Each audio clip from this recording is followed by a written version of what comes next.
বন্ধুরা, সোশ্যাল মিডিয়ায় আমরা বিভিন্ন সময় বিভিন্ন নতুন কন্টেন্ট বা বিভিন্ন নতুন শব্দ আজকাল শুনতে পাচ্ছি। তার মধ্যে একটা জিনিস আমরা খুব শুনতে পাচ্ছি আজকাল, যেটাকে বলছে আয়ুর্বেদিক বাস্তু। তো প্রচুর মানুষ আমাকে জিজ্ঞেস করেছেন, শ্রীময়ী আয়ুর্বেদিক বাস্তু ব্যাপারটা কি? আয়ুর্বেদ একটি আলাদা জিনিস, বাস্তু একটি আলাদা জিনিস। তো হোয়াট ইজ আয়ুর্বেদিক বাস্তু? তো বন্ধুরা, আয়ুর্বেদিক বাস্তু হচ্ছে সেই জিনিস যে সমস্ত আয়ুর্বেদিক জিনিসের প্রয়োগে আপনার বাস্তুর নেগেটিভিটি কাটে, বাস্তুতে পজিটিভিটি আসে এবং বাস্তুটার মধ্যে একটি গুড ভাইব্রেশনস দেখতে পাওয়া যায় বা বেটার টু সে ফিল করা যায়। তো আয়ুর্বেদিক বাস্তুর আরও ডিটেলড মানে বিবরণগুলো পেতে গেলে আপনাদের কিন্তু রেগুলার বেসিসে ফলো করতে হবে ট্যারট গাইডেন্স উইথ শ্রীময়ী, এবং চ্যানেলটিকে একটু লাইক, শেয়ার এবং সাবস্ক্রাইব করে দিতে হবে। তো কিভাবে ডেভেলপ করা যায় আয়ুর্বেদের সাহায্যে আমাদের বাস্তুর? ফার্স্টে হচ্ছে আপনার বাস্তুর ফায়ার এলিমেন্ট যখন আপনারা ব্যালেন্স করতে পারেন, তখন একটা মূল জায়গা আপনাদের জীবনের ব্যালেন্স হয়ে যায়। অর্থাৎ আমরা ধরুন ধূপকাঠি যখন আমরা ঈশ্বরের উদ্দেশ্যে জ্বালাই, যে ধর্মের যারা আছেন তারা সেক্ষেত্রে যখন জ্বালান, বা ধরুন মুসলিম যারা রয়েছেন বা খ্রিস্টান যারা রয়েছেন, তারা বেশিরভাগ ক্ষেত্রে ক্যান্ডেল জ্বালানোর পক্ষপাতী। তো এনাদের ক্ষেত্রেও এই যে আমরা অগ্নিতত্ত্বের আমরা যেটা প্রজ্বলন করলাম এবং যেটা একই সাথে আমাদের কিন্তু সুন্দর সুগন্ধ দেয়, এবং অর্থাৎ এয়ারটাকে কিন্তু আমরা এলিমেন্ট অফ এয়ারটাকে আমরা কিন্তু সেক্ষেত্রে আমরা কিন্তু ব্যালেন্স করে দিতে পারি। তো এভরিডে আমরা সেক্ষেত্রে বলি যে অবশ্যই সকাল সন্ধ্যে দুবেলা হলে ধূপটা জ্বালালে বিশেষ ভালো, এবং যারা ধূপ বিশেষ জ্বালানো, যে বললাম অন্য ধর্মাবলম্বী মানুষরা, সেক্ষেত্রেও তারা কিন্তু নিরাকার ঈশ্বরের উপাসনা করেন। তো সেক্ষেত্রেও তারা একটি নির্দিষ্ট দিকে তারা কিন্তু ক্যান্ডেল জ্বালান, এবং সেক্ষেত্রে কিন্তু এবং অনেক মুসলিমরা কিন্তু লোবান নামক একটি জিনিস জ্বালান, যেটি অনেকটা আমাদের ধুনোর মতো দেখতে, এবং চারপাশে কিন্তু সেটা এয়ারে স্প্রেড হয়ে যায়। এটা লোবান যখন জ্বলে সেটারও খুব সুন্দর গন্ধ, এবং মনে করা হয় বাড়ি থেকে নেগেটিভিটি কিন্তু এক্ষেত্রে দূর হয়ে যায়। নাম্বার টু আপনারা দিতে পারেন কর্পূর। আমরা কর্পূর যেটাকে আমরা অর্থাৎ কর্পূর যেটাকে ভীমসেনী কর্পূর, বা সেটার বিভিন্ন ফর্মে পাওয়া যায়, বক্স টাইপের পাওয়া যায়, দশকর্ম ভাণ্ডারে লুজ পাওয়া যায়, আজকাল বিভিন্ন ই কমার্সের স্টোরগুলোতে সেখানে কিন্তু বড় বড় ছোট বড় মাঝারি নানা মাপের ডিবে বা ওই ডাব্বাতে করে কিন্তু বিভিন্ন সাইজের কর্পূর বিক্রি করা হয়, যেটা খুব পিওরেস্ট ফর্ম, যেটাকে ভীমসেনী কর্পূর বলা হয়। সেটি কিন্তু আপনারা কিন্তু সন্ধেবেলা বা সকালে স্নান করে এসে একটা নির্দিষ্ট টাইমে কিন্তু আপনারা সেক্ষেত্রে জ্বালাতে পারেন। সেটা আপনি আপনার ঈশ্বরের সামনে জ্বালাতে পারেন, বাড়ির যে কোনো কর্নারে, অর্থাৎ আপনার নর্থে যদি আপনি জ্বালান, এবং এই কর্পূরের ধোঁয়াটি আপনারা সারা বাড়িতে কিন্তু এইভাবে আপনারা দিতে থাকবেন, যাতে আপনার বেডরুম, আপনার ছেলেমেয়ের স্টাডি রুম, আপনাদের ড্রয়িং রুম বা লিভিং রুম, আপনার বৃদ্ধ শ্বশুর শাশুড়ি বা বাবা মায়ের ঘর ইত্যাদি সব জায়গাতে আপনার মানে শুধু এটাকে বাথরুমে দিতে বারণ করা হয়। তো সুতরাং এইটা যদি আপনারা দেন, সেক্ষেত্রেও এয়ার এলিমেন্টের মধ্যে একটি কিন্তু সুন্দর একটি যে ফ্রেগ্রেন্স, কর্পূরের ফ্রেগ্রেন্স মনে করা হয় সমস্ত রকম নেগেটিভিটি দূর করে, এবং এটার ফ্রেগ্রেন্স কিন্তু আমাদের মনে শান্তি আনে। বন্ধুরা, আজকের জীবনে, ব্যস্ত জীবনে মানুষ ডিপ্রেশনের শিকার, শান্তির কিন্তু ভয়ানক অভাব। তো কর্পূরের গন্ধ আপনার স্নায়ুতন্ত্রকে উজ্জীবিত করে, এটাই হচ্ছে সায়েন্টিফিক রিজন।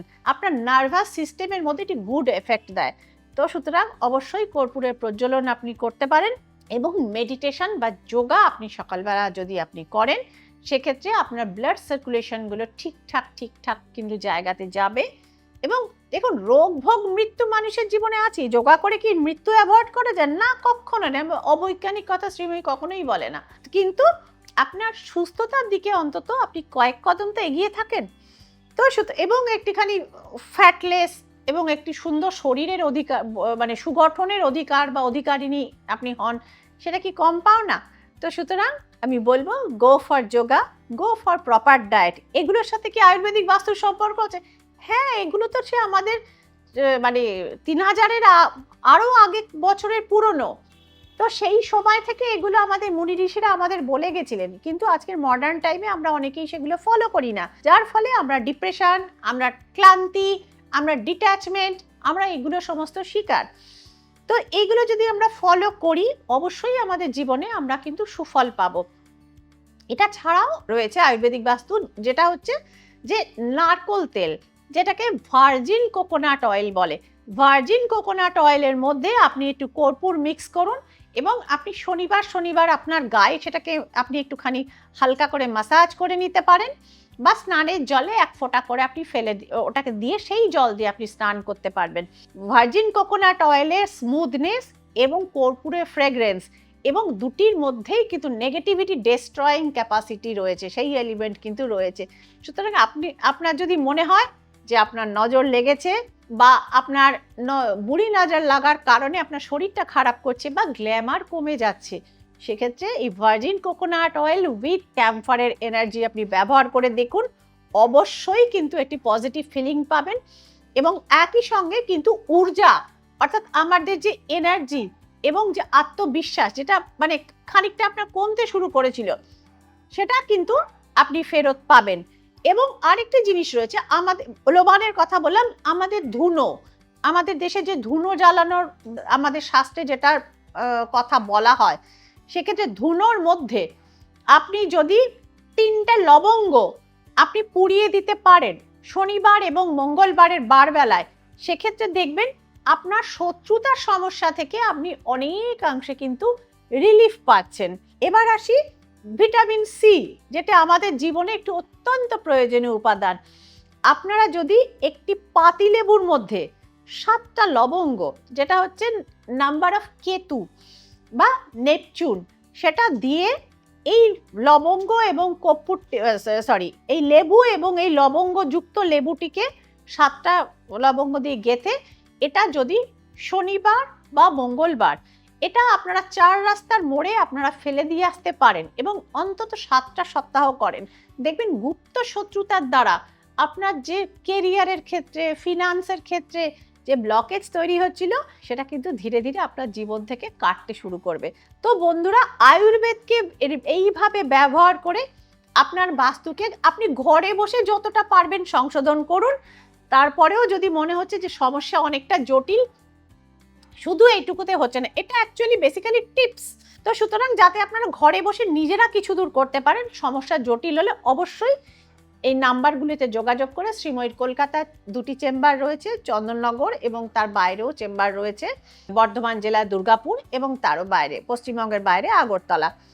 তো সুতরাং আপনারা অ্যাপয়েন্টমেন্টের জন্য আগে থাকতে নাম বুকিং করুন, নাম লেখাতে থাকুন এবং যারা আসতে পারছেন না সরাসরি দূরবর্তী চেম্বারের জন্য, তারা অনলাইনে কনসালটেন্সি এবং রেমেডি নিয়ে নিজেদের জীবনকে সুব্যবস্থিত করুন। তাহলে বন্ধুরা, ভালো থাকবেন, আনন্দে থাকবেন এবং সমৃদ্ধ থাকবেন। দেখতে থাকবেন ট্যারট গাইডেন্স উইথ শ্রীময়ী। নমস্কার।